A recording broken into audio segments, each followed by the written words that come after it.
You know, we get people coming into the shop all the time, and they go, I could never come to a class. I'm just not good enough. Everybody else would be so much better than me. I understand.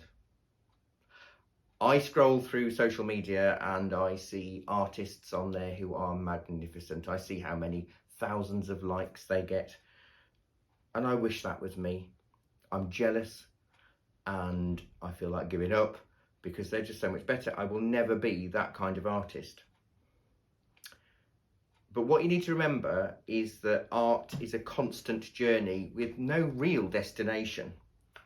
It's continual. And even in a room full of beginners, you'll all be at different stages. One beginner might have never picked up a paintbrush at all and waited until retirement to start. Another beginner might have taken a class 10 years ago. Another beginner might have done a little bit of work watching YouTube tutorials and that kind of thing. So automatically, those three people are having work finished that will look different. Some will be better than others. There's also a little bit of natural ability as well that will come into it. But as Roosevelt said, comparison is a thief of joy. You come to a class to escape whatever's going on in your life.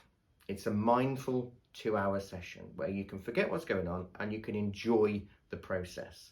If you're constantly comparing yourself to others or to the tutor with 25 years experience to your 30 seconds experience, it's not going to be as fun and it's not going to be as enjoyable. There are things you can do to remind yourself of this. Even comparing yourself with where you are today to where you were yesterday or another previous artwork that you did, it's not helpful. Each painting needs to be looked at for what it is today, because even though you're escaping the external worries and problems, they might still be lingering and it will show in your work. You might be slightly distracted, you might not have heard the instruction properly, and it might not have worked how you wanted it to do. And you'll look at the next person's and theirs will be so much better.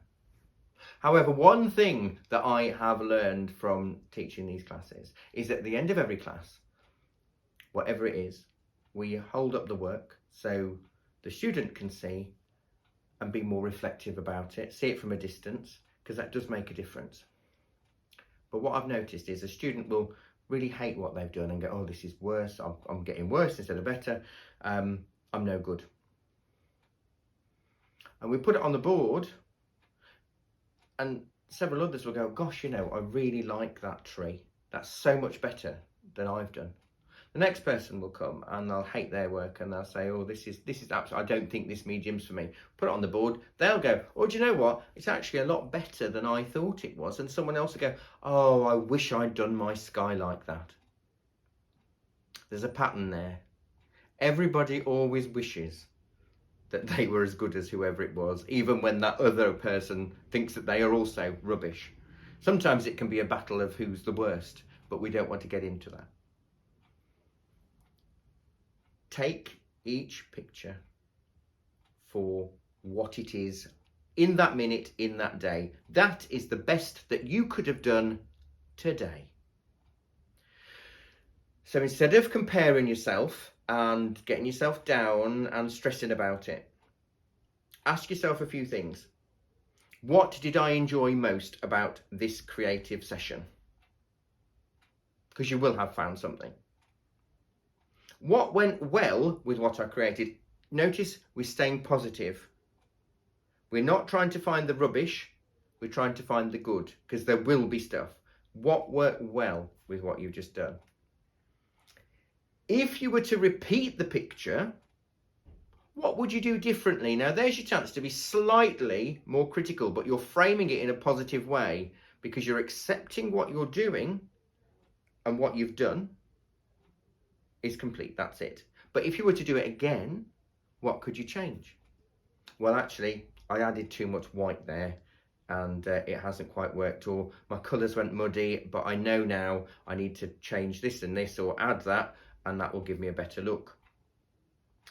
And then can I use any of the techniques from today on a previous piece that I've worked on that didn't work out? So is there a technique there that you've learned that could work and make another picture even better? It's really hard. It's difficult to not get pulled down by your own mind and thinking that you're not good. We all have good days and bad days. And we're all struggling sometimes. Creativity doesn't always arrive at the time that you want to sit down at an art lesson. And remember that we're all on that different journey, as I said earlier. I've been teaching for 25 years. I've been painting professionally since I was 15, selling my work. So we're heading on towards 30 years of me being an artist. And I haven't learned everything that I want to know. There are techniques that I've yet to discover. There are styles and medium that I want to work in. Somebody who's been painting for 40 or 50 years might feel exactly the same. There's no destination, it's a journey. You have to enjoy the process, and constantly comparing yourselves isn't going to help. It's not going to make it any better. So my challenge for you is, whenever you've done a picture, ask yourself those 4 questions. What did I enjoy most about this session? What worked well with what I've created? If I were to repeat this picture, what would I do differently? And can I use any of the techniques that I've learned today to improve a previous picture? Promise me you will try that. Never be frightened to walk into a classroom and feel that you're not going to be as good as someone else, because I can guarantee everybody will be feeling exactly the same. So don't worry. A classroom is a really safe and friendly environment. It's built for making mistakes. Because remember what I've said in a previous video, that which we call failure is that necessary struggle called learning. It's all a foundation. And it's really important to be aware of that, and to be aware that you are on a journey that has no destination. It's an enjoyable journey. So enjoy it, relax, take the pressure off, and you'll find that your work will instantly improve when you're not overly criticising it or yourself. So have a go with that and let me know how you get on.